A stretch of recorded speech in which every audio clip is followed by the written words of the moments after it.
ஒரு அட்டகாசமான toran recipe rice, dosa, chapati இது கூட எல்லாம் சூப்பரான காம்பினேஷனாக இருக்கும். எனக்கு மெயினாக அது தோசை கூட வச்சு சாப்பிட்றது ரொம்ப பிடிக்கும். இது எப்படி பண்ணுறதுன்னு பார்க்கலாம். ஒரு கடாயில் தேவையான அளவு தேங்காய் எண்ணெய், கடுகு சேர்த்து தாளிச்சதுக்கு அப்புறமா ஒரு மீடியம் சைஸ் பெரிய வெங்காயம், காஞ்ச மிளகாய், கருவேப்பிலை சேர்த்து நல்லா மிக்ஸ் பண்ணி விட்டுடலாம்.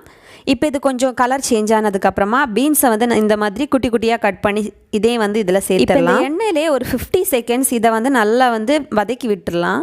நல்லா எண்ணெயில் வதக்கி விட்டதுக்கப்புறமா தண்ணியை அப்படியே ஊற்றாமல் லைட்டாக தண்ணி தெளித்து தேவையான அளவு உப்பும் சேர்த்து இதை ஒரு மூடி போட்டு ஒரு 10 நிமிஷம் நல்லா வேக வச்சிடலாம்.